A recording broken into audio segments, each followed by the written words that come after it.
I agreed to check in on my friend's cat during her holidays, but what I encountered made me flee in fear after just 5 days. My friend and I have known each other since high school.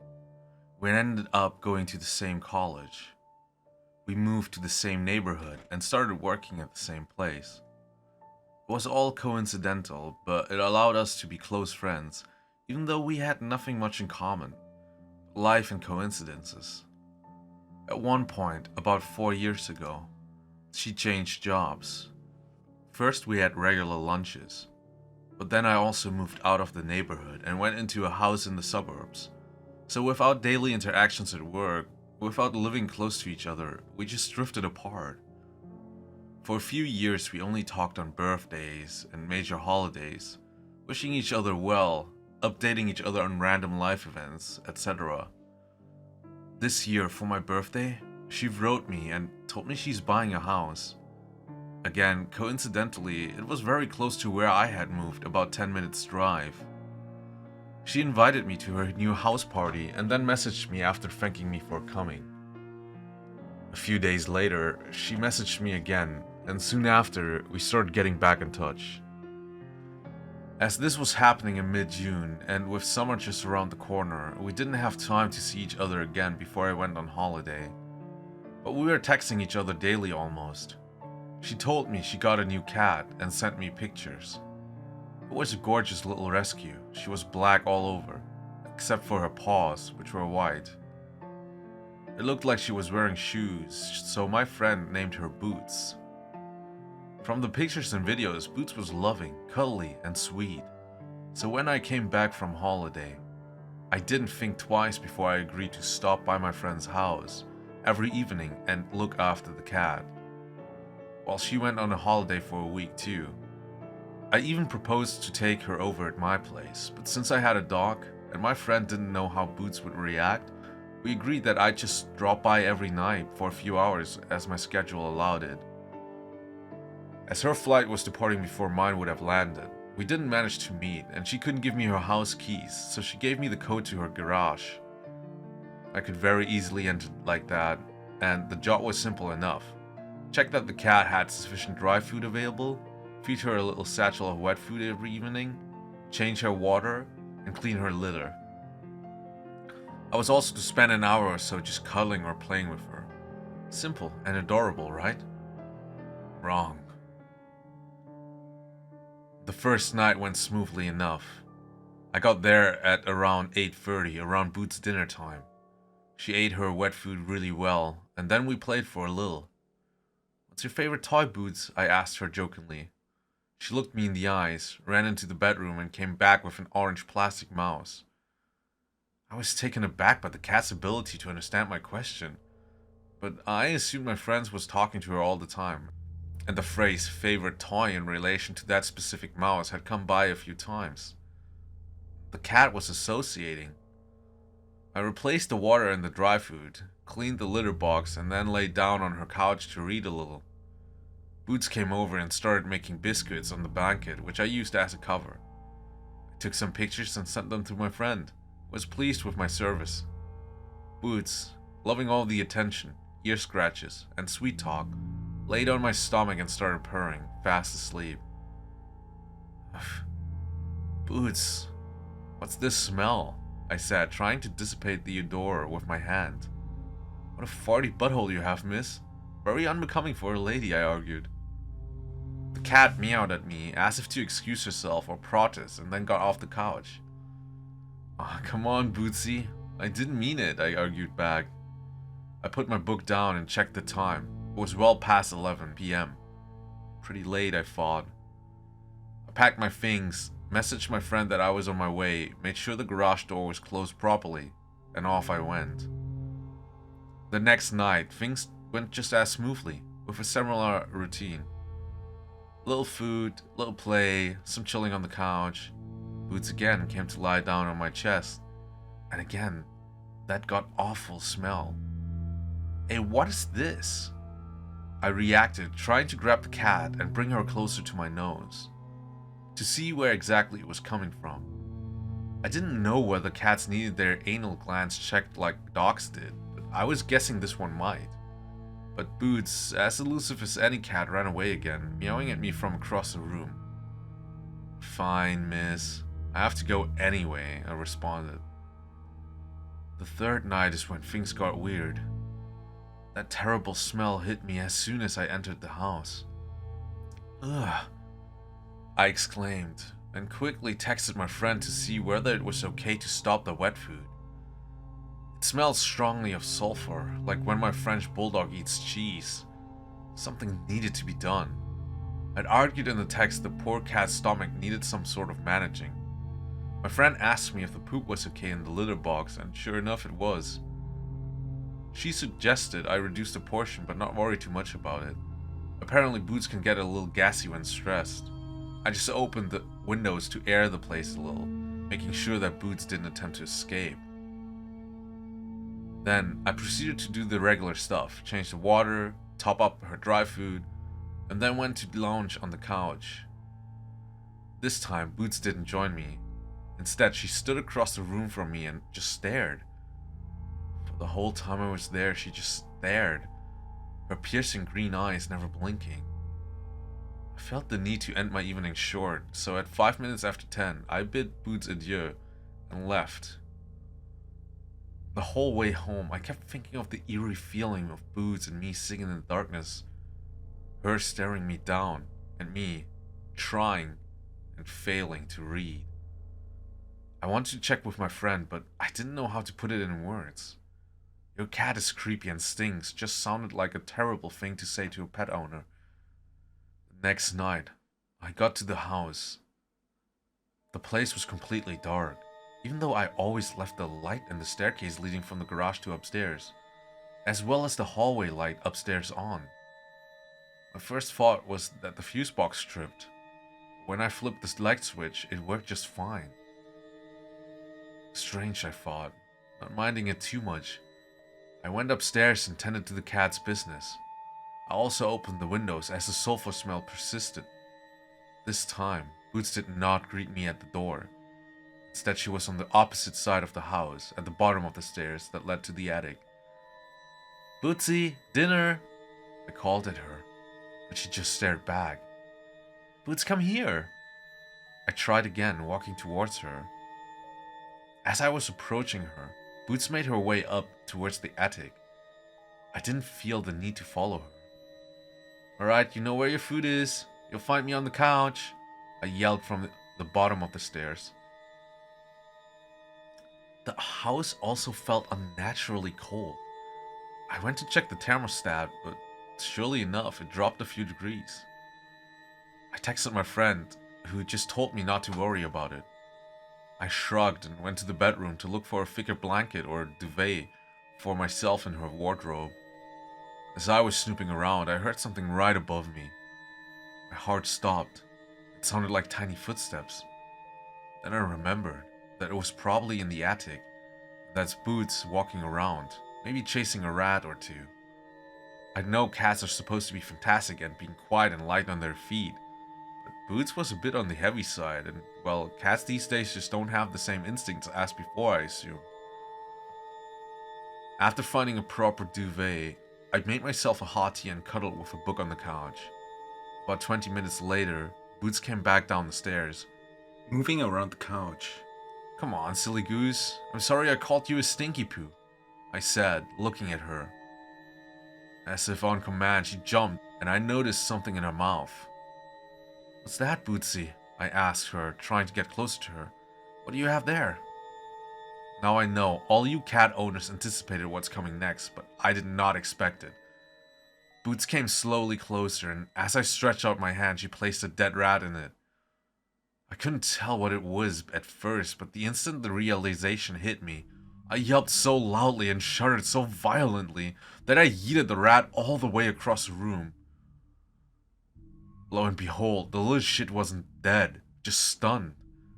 The moment it hit the floor, it snapped awake and bolted.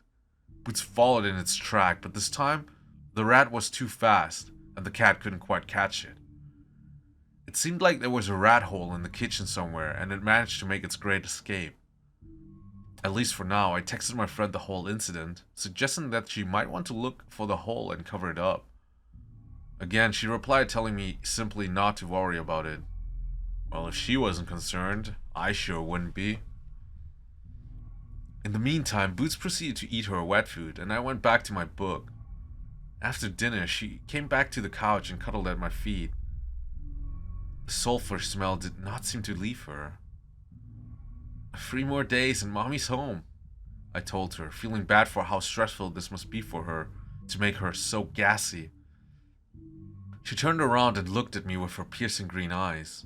Just then I heard some more footsteps above us. Boots got startled, and her pupils dilated to the point the green in her eyes was a mere thin outline for the black pupils. Fricking rats, I told myself, but I knew better. Those were too heavy to be rat footsteps. I felt a strong urge to get out and I checked the time. Oh my, it's almost 12, Bootsy. I must leave you, I said to her, grabbing my things in a rush. As I was walking towards the stairs that led to the garage, I could hear the stomping tracing my steps from above, so I rushed for the door, feeling immensely relieved once outside. The next night I contemplated whether I should be going or not for a long time. But I couldn't not go. It didn't seem fair, neither to the cat nor to my friend, whom I'd promised. So I decided to reach a compromise with myself. Go, feed the cat, clean the litter, replace the water, and leave. Then on Saturday, I could afford to go during daytime.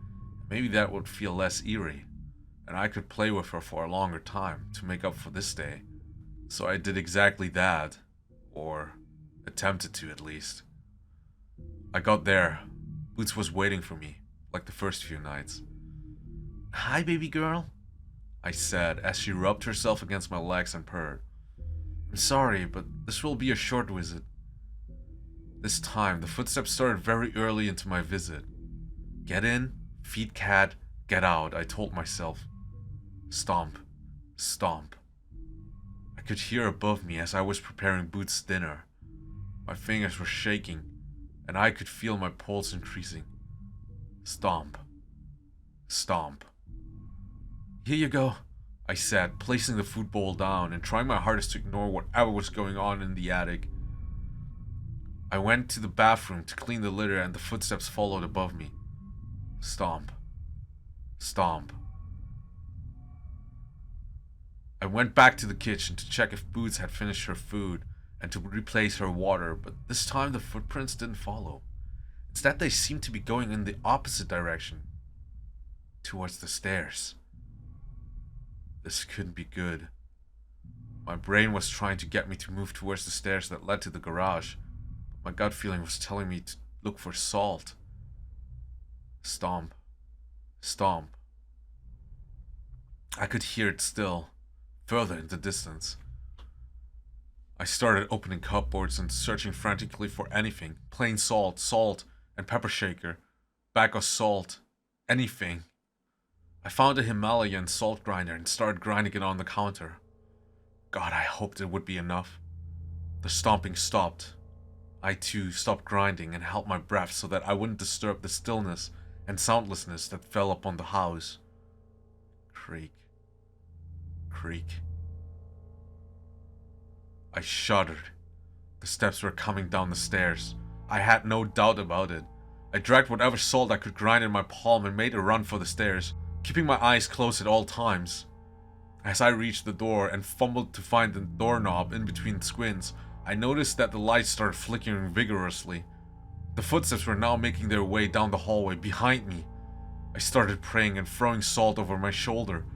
I realized that I didn't know the words to Our Father in English and started crying as I fumbled to remember. Then I started praying in Latin. I knew a little Latin since high school and surprisingly enough, it came naturally to me. Pater noster qui es in caelis, sanctificetur nomen tuum. Stomp. Stomp. Adveniat regnum tuum. Fiat voluntas tua, sicut in caelo et in terra. Stomp. Stomp. I could hear them picking up the pace, running at me. Panem nostrum, quod idianum da nobis hodie, et dimite nobis debita nostra. Stomp, stomp. And then they stopped, right behind me. Sicut et nos dimitimus debitoribus nostris, et ne nos inducas in tentationem. I could feel cold breath down my neck. I could hear faint whispering that I couldn't understand. A witch's cackle in the distance. Sed libera nos a malo. Amen. I yelled, finishing my prayer and throwing all the salt I had left behind me. The whispering stopped. The footsteps stopped. The laughter stopped. The house reverted to its natural state of quietness. Every now and then I could hear a car driving by. I could see the headlights gently lighting up the room. I was certain whatever was behind me had vanished. But I never turned around. I never looked. I opened the door to the basement garage, went downstairs, punched in the garage code, and got outside. Once outside, I ran across the street. I contemplated running all the way home, but I glanced over my shoulder to the house. It seemed fine, dark, and quiet. I started sobbing as I called my friend. She didn't reply. I texted her, but still nothing. I stopped going to the house. I figured Boots would only be alone for 2 days at this point, and I left her plenty of dry food. I was too scared of what could happen next. I would just explain it all to my friends, and if she didn't understand, then tough luck. I knew my friend was to land on Sunday at 7 p.m, so I went to the airport and waited for her. "What are you doing here?" she said as soon as she was walking through the arrival gates. "Well, I figured you need to drive home.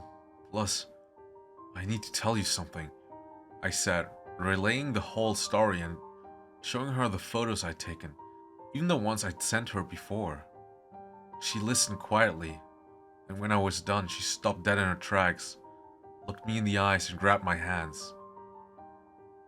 Do you think I can stay with you tonight?" she asked softly. "What? Why?" I asked, genuinely confused. "You don't want to see if your cat is okay?"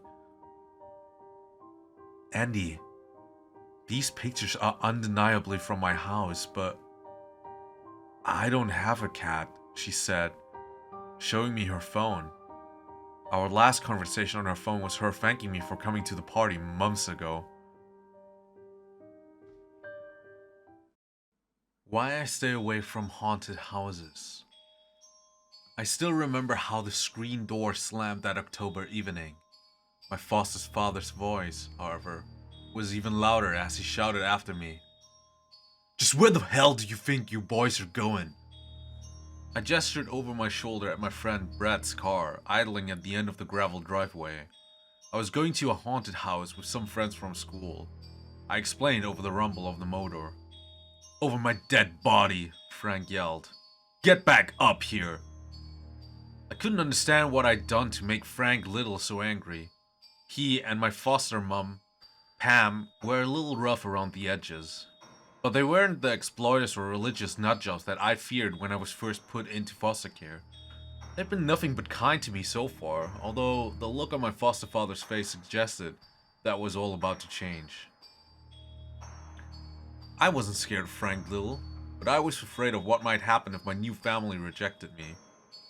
Giving up a haunted house seemed like a small price to pay to avoid the other kind of foster home. I shook my head at Brad. He rolled his eyes and drove off in a cloud of exhaust fumes, taking my hopes of fitting in at my new school with him. From now on, I'd be known as the loser who didn't celebrate Halloween.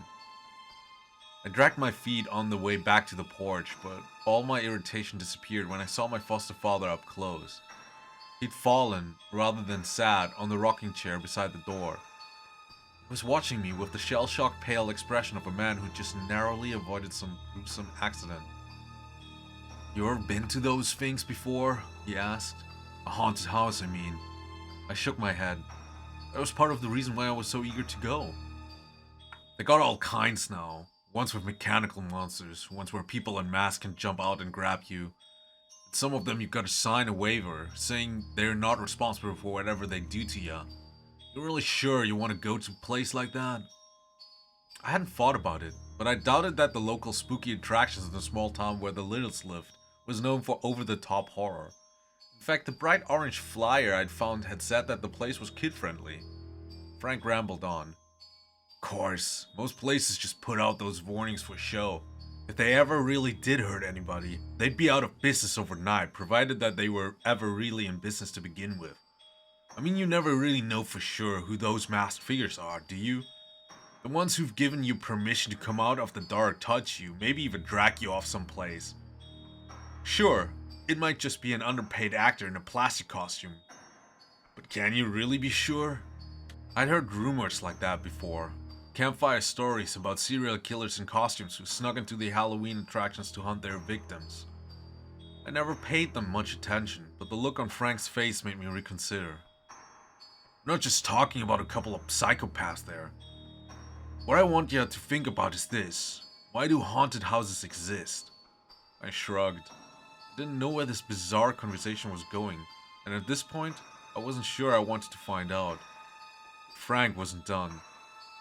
Don't think I can't see the appeal.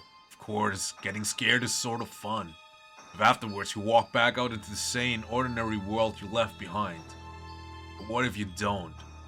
What if it's the houses that want people to go inside and not the other way around? I took a deep breath. So my foster father thought that buildings can have personalities. There were worse kinds of crazy to be, I reminded myself, and looked wistfully down the country road where the fumes of Brett's car still lingered. This was my life now, and I'd have to make the best of it. I muttered an apology and moved towards the door, telling myself that I should count my blessing. But Frank's hand wrapped around my wrist like a claw. Look, I'm willing to bet that nothing would have happened if you boys had gone to the haunted house in town tonight. People visit haunted houses all the time, right? Nothing happens to them. Well, most of them. But if it did, would anyone notice the pattern? Think about it. If a cop or university professor suggested researching haunted house disappearances, they'd be laughed out of a job. So people look away, and it keeps happening. Frank drank a swig of water like a man throwing back a shot. For the first time I wondered whether the water that he always carried with him was really a substitute for a different sort of bottle. Halloween wasn't always the big flashy holiday that it was today. When I was your age, we had a few hay bales and pumpkins in front of the town hall, some cardboard witches in the windows of the elementary school. That was about it. If you wanted something fancy like a rubber mask or a costume party, you had to go to the big city. I shouldn't have yelled at you, but when I saw your buddy pull up in his car, I thought back to the Halloween night when my two best friends and I took that drive and went to our first haunted house. Cassie and Tyler didn't have many friends. I didn't either. That might have been the only thing the three of us had in common, but it was enough. See, Cassie's dad never did anything but drink and cause trouble, and most folks figured that the apple didn't fall far from the tree. Tyler, on the other hand, Frank blushed. Well, the only thing people had against him was that the color of his mom's skin was different from his daddy's. The two of them had been dating for years, which is about as serious as it gets in high school, when they adopted me into the little group. I don't know why. Hell, maybe they were just bored. Either way, with Tyler and Cassie, I finally started doing the sort of things I'd always imagined teenagers did. Smoking in the park, walking down the railroad tracks, swimming in the river in summer, and having plans for Halloween night. That's the worst part, the part that still stings. Haunted house was my idea. We had it all planned out. Tyler's mom was the editor for some magazine, and a grateful author had sent her some expensive liquor as a thank you gift. Tyler would steal the bottle and give it to Cassie, who would leave it out for her dad after school. By 6 p.m., he'd be blackout drunk. Cassie would snatch his keys and pick us up on the way out of town. We'd go to the city, where we'd trick or treat like little kids, visit a haunted house, try to sneak into some college parties. With the full moon rising and that fall wind in our hair, it felt like anything could happen. We had it all planned out. Frank repeated and shook his head. After buying some silly discount masks and gorging ourselves on candy bars from the rich neighborhoods, we headed for the haunted house. We hadn't kept track of time, and Cassie was afraid we wouldn't get there before they closed. Not to mention the line. None of us were used to the city. Just finding a place to park among all those cars was a nightmare. It felt like the house, with its creepy lighting effects and soundtrack of evil laughter, was teasing us. Cassie left the car in front of a fire hydrant and we took off down the sidewalk, hoping we weren't too late. The ticket guy was a kid our age in a zombie face paint and an oversized pinstripe purple suit. He told us that the house closed at half an hour before midnight and we were 3 minutes too late. All he wanted to do was finish cleaning up and go home, but I guess the look on our faces made him change his mind. He sighed, took our money and pulled back the red velvet rope in front of the front porch stairs. The place had probably been some rich farmer's estate once.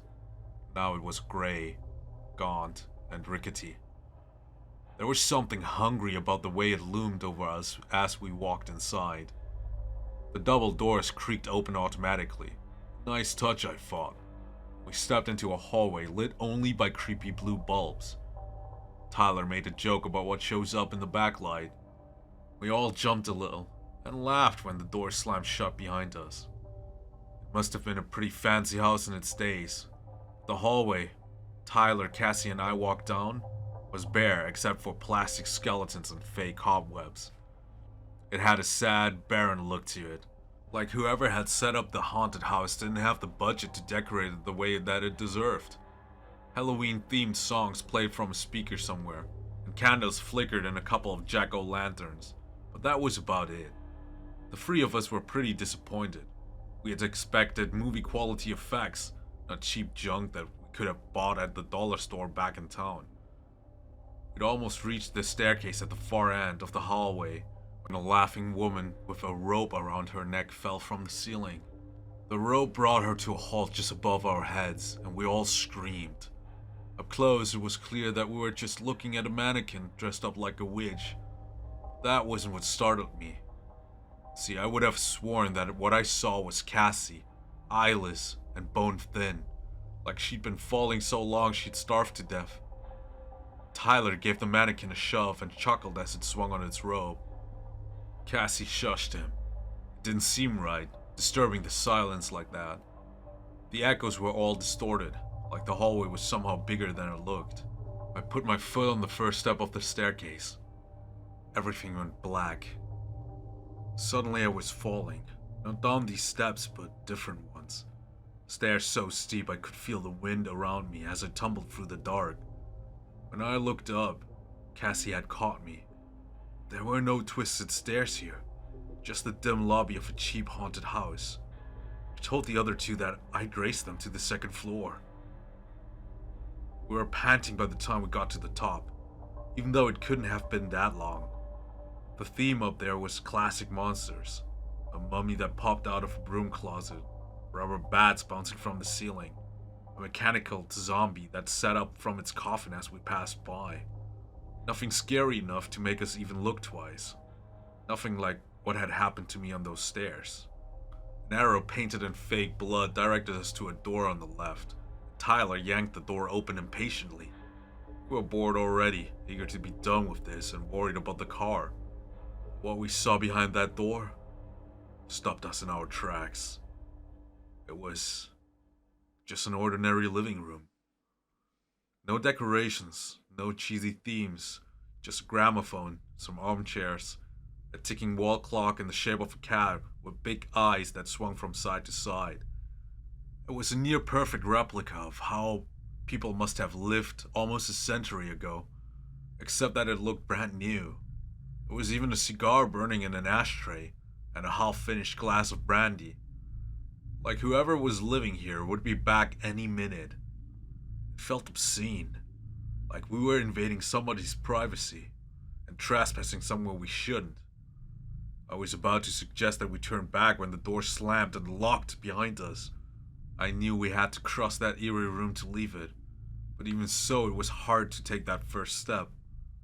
The tiny pink flowers on the hideous wallpaper seemed to squirm like tiny fingers, and I had an awful feeling that we were being watched from that far corner of the room.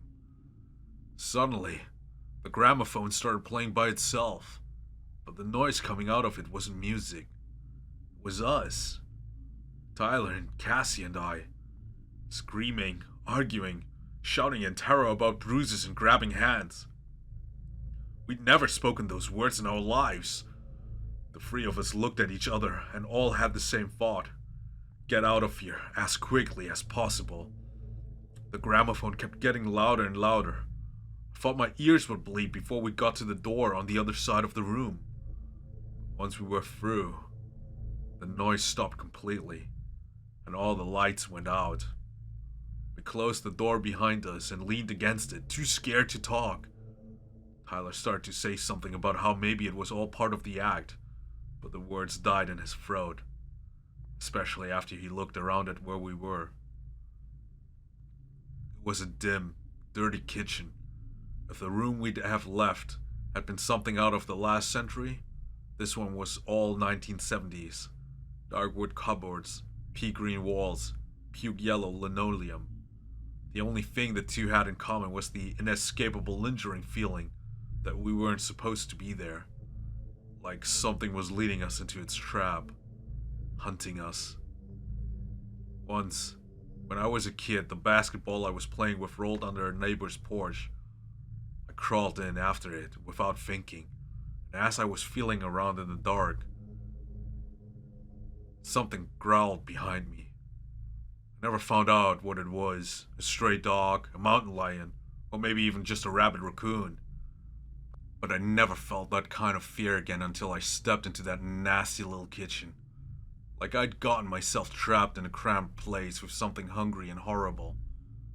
There were no windows and only one door. We had no choice but to keep going deeper into the house, if that's what it was. There was something wrong about the air in there. It seemed to be moving, and it wasn't until we approached the dripping faucet that I realized what it was. The air was buzzing with thousands of tiny flies. Cassie clamped a hand over her mouth and leaned over the sink to see what they were coming from. Then she groaned and bolted for the door.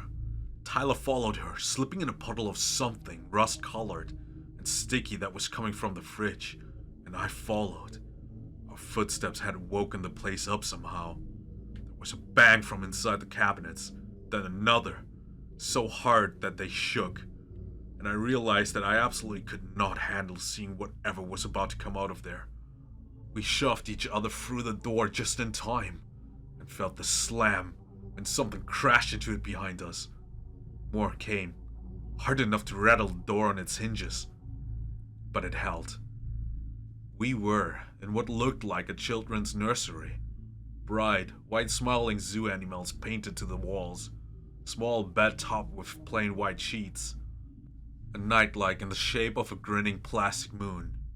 It was dead silent, like the room was waiting for us. Then all at once, 4 almost human shapes sat up beneath the covers. We froze, too scared to move. Then something reached out from beneath the bed and tried to pull me under. I yelped in pain, kicked it off, and ran. Once the door was pressed shut behind us, I rolled up the cuff of my jeans and found a burn mark in the shape of a tiny hand, with too many fingers. It was still too painfully cold to touch. Cassie started yelling, demanding to be let out, shouting that we'd never agreed to let anyone touch us. But she stopped mid-sentence. It was the same argument that we'd heard on the gramophone when we first walked into this nightmare. The realization shocked us into silence. We finally began to take in our surroundings. We were in another hallway, but this one didn't have an end. The ugly yellow wallpaper and old-fashioned doors went on forever in both directions. Just looking at it made me want to grab onto the floor. Like at any minute the hallway would tilt and I'd slide down the carpet into the abyss. I was still trying to get my head around it when the doorknob of the room we just left began to turn. There was rustling on the other side, fingers feeling around the gaps and hinges. Tyler started pulling on one doorknob after another, but they were all locked. At the pace he was moving, we struggled to keep up with him. He started knocking instead, swearing that he could hear movement and voices on the other side of the doors. He yelled and pleaded, begging to be let in. Then, when Cassie and I were too far away to help him, he got his wish. The door in front of Tyler swung open and I saw the terror on his face for just a split second before he was sucked inside. The door shut and locked itself behind him, but Cassie and I weren't going to let that stop us. I kicked the door until my foot went through, and then I howled in pain. There was nothing but a wall on the other side. It was like the house had swallowed Tyler up. Even worse, we had no idea where we were. The doors were all identical, and none of us had thought to mark the point from that we started from. Cassie just shut down, holding her head in her hands and muttering about how this couldn't be happening. I remember thinking that at this rate, it wouldn't be long before both of us went crazy. And maybe that was the point. Then I heard hinges creaking. By the time I spun around, the door was wide open. There was nothing but darkness on the other side. At least that's what I thought at first. Once I got closer though, I saw the stairs. Narrow, uneven, with a plunge into the blackness on the other side. And no guardrail. I ever mentioned that I'm scared of heights? I couldn't do it. I told Cassie that I starved to death in the endless hallway before I'd make myself climb down there. But she wouldn't take no for an answer. Through a mix of pleading, insults, and holding my hand, she finally got me moving, even though I had to crawl backwards to do it. Those steep, jagged stairs were made of something slick and cold as ice. A black wind blew around us as we crawled downwards. It felt like being on the edge of a mountain peak, even though I knew that was impossible. We were still indoors, weren't we? Or maybe, on the other hand, we hadn't been in that cheap haunted house for a long time. Just maybe, we'd been swallowed by someplace else. Before long, the stairs were so tall and narrow that it was almost like being on a ladder above empty space. I was so tense that I started shaking, and I guess it's no surprise that I slipped. I slid downward, unable to grip the narrow steps and knowing that at any second I might fall into the nothingness on either side. But Cassie caught me. It happened exactly as I'd envisioned it earlier that night. Just like the yelling that we heard on the gramophone. So what about the mannequin? The one that had looked like Cassie, long dead, and falling through empty space. Clinging to the almost vertical steps, I shouted my friend's name, even though I knew it was already too late. By grabbing me, she'd unbalanced herself and gone over the edge. She probably didn't even have time to scream. Cassie had been so sure that the stairs were our way out. But what if they had been a trap all along? After all, we hadn't opened the door to the darkness the house had. I climbed back up the stairs as quickly as I dared, and found the hallway above exactly as I left it. Well, not exactly. There was an end to either side, and there were sounds. Cars driving by outside, the hum of a heating system, and the teenager who'd taken our tickets yelling about how I wasn't supposed to be back there, and anyway the haunted house has closed. Of course I filed a police report. A lot of good that did. When I told them what had happened, they decided my friends and I were junkies on a bad trip. Later they kicked around the idea that we were in some kind of satanic cult, and that I killed them myself. In the end, I guess they just decided that the whole thing was too complicated and strange to bother with. Tyler's family moved away without a word to anyone. Cassie's dad drank himself to death before Christmas. The neighbors said that at night he would scream out her name, like he didn't know she was gone. I stayed where I was and did my best to forget about the whole thing. As you can see, it hasn't worked out. The sun had set while Frank had told me his story, and in the twilight gloom he looked almost like a ghost himself. I didn't know what to say. I'm not asking you to believe everything you hear, Frank smiled. Just promise me that, as long as you live under my roof, you'll stay away from haunted houses. I nodded, and Frank pulled himself up from his rocking chair to follow me inside for supper. That's when I noticed the scar on his ankle. A scar in the shape of a small, six-fingered hand.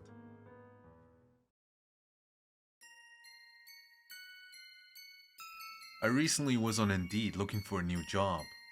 I finally quit that one dead-end job everyone has at some point. Anyways, I was scrolling through and I found a graveyard shift security position opening. It was at the abandoned hospital in my hometown. I applied for it. Following the next day, I got a phone interview.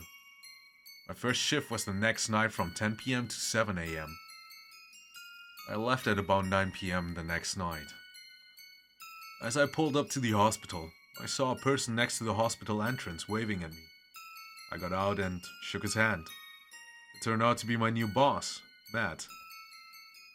Hey Nick, are you ready for your first shift?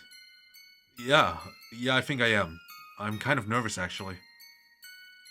You'll be fine. Just check the cameras, make your rounds, and follow the company rulebook. Your equipment is in the office. Okay, cool. Rulebook? Just for in case of a break-in. Company policy, to have everything written down for every situation. Matt looks at his watch. I should get going. Good luck on your first shift. As Matt left, I went into the hospital and found the security office on the third floor. I put on my uniform, picked up a flashlight and a baton, and sat down in the chair. I noticed the rule book and I curiously opened it. I wish I knew then. I wish I had left. The rules were basic until they weren't. Rule number 1. At the sign of a break-in, do not approach suspects. Contact the authorities and then your supervisor. Rule number 2. If you see a woman wandering the third floor on the cameras, hide under your desk. You will hear sobbing. Stay under the desk until you don't hear the sobbing. Rule number 3. If you hear hoarse breathing from behind you on the second floor, stop. Close your eyes. Say, "Go back to your room, Mr. Johnson." Count to 10, and if the hoarse breathing stops, you may continue. Rule number 4. You may hear a fire alarm on the second floor. If this happens, run back to your office on the third floor. You will be hunted. Close the office door and grab the cross from the desk drawer. Sit down with the cross and repeat, "In the name of God, I command you to leave," until the fire alarm stops. Rule number 5. You cannot leave until 7 a.m. I thought it was some kind of hazing. I put the book back and I decided to make my rounds on the second floor. At 11, I was about to make my way back up to the office when I heard it. The hoarse breathing. I froze. My blood went cold. I immediately remembered the rulebook and closed my eyes. "Go back to your room, Mr. Johnson," I said, and I counted to 10. The hoarse breathing stopped and I turned around, expecting to see Matt playing a prank on me. There was no one. It was 12 a.m. and I was checking the cameras. I still freaked out about what happened on the second floor. I decided to memorize the rules just in case. At 1 a.m. I saw it. The woman on the camera, sobbing and walking towards my office. I hid under the desk. I was under there for an hour. I heard banging on my door and sobbing, and then, like that, nothing. The 3 next hours went past uneventful, thank God. Which brings me to just 15 minutes ago. It is now 5 a.m. and I was on the 2nd floor when it happened. The fire alarm went off. I tripped on something and sprained my ankle, and I had no choice but to go into the nearest room to hide. My battery is low as I'm typing this. I can hear it. It is hunting me. I don't think it knows where I am yet. That may change soon. I hear it getting closer. I survived on sheer luck. I was able to use my baton and a piece of wood to make the shape of a cross. Before I knew it, the fire alarm stopped and it was 7 a.m. as I limped out of the hospital. I passed out outside. I woke up in the hospital, a splint on my ankle and an IV in my arm. A doctor came in and asked me my name and what I remember. I told him I worked security at the Wayland Oaks Hospital, and I sprained my ankle. I didn't tell him what else had happened. To be honest, I still didn't believe it. I was later discharged and sent home. As I got home, I got a text from Matt. He let me know I had the next 3 days off and to get some rest. I've been trying to get sleep, but all I dream about is that damn hospital. I can't escape it. I see things in my house. There's a figure with a distorted face that is posing as a child. Whatever it is, it's been getting violent. It's tried to push me down my stairs and has made me feel physically ill when I go towards my front door. I think it's trying to trap me in my own home. I called Matt to let him know what's going on, but I got no answer. Just 10 minutes ago, I got a call from Matt. I explained what was happening. Calm down. Here's what you need to do. Do you have a cross by chance? I have one in my room. It used to be my grandfather's. Good. Go grab it and walk around your house with it. Repeat, in the name of God, I command you to leave. I went and grabbed the cross, but as I turned around, I saw it. Now it was a tall figure with animal-like teeth. My blood went cold and I brought the cross up in front of me and repeated the words. It kept on walking towards me. I was terrified. I started screaming. In the name of God, I command you to leave! Eventually, everything went silent. I got back on the phone with Matt and I told him it was gone. I told him I don't think I wanted to work there anymore. What he told me chills every bone in my body. Sorry, you can't. The hospital has bound itself to you. We'll be back at the hospital one way or another. I'm really sorry about this. We are the only thing that keeps those things in. Matt invited me to brunch and I accepted. As I pulled up to the restaurant, I saw Matt smoking a cigarette outside. He saw me and we went inside and sat down. After we ordered, Matt started to explain more. As you know by now, this job isn't a normal job. Once you survive your first night, you're bound until the hospital takes you. Why not board it off? I mean, why don't they demolish the damn place? It gets tricky every night. Different rules, different apparitions. One stays the same. You encountered it in your house. It is why we do this. To keep it in. So this thing is bound to this hospital as long as someone is there and follows the rules. Exactly. It doesn't play fair, so we can't either. After brunch, I headed home and laid down on my couch. I had a giant headache, and I couldn't believe this was happening. I broke a rule and it followed me home. I wish this was a bad dream, but it wasn't. I was scared, but what could I do? I was helpless. Matt texted me my next shift. It's in 3 days. So now, I'll be back at the hospital. I'm afraid of what it will do if I don't. That thing in my house was from the hospital. I know it. It was a warning. I'm looking for ways out of it, but I can't find one. I still see a distorted face in the corner of my eye. watching my every move, waiting for me to come back, waiting for me to break another rule.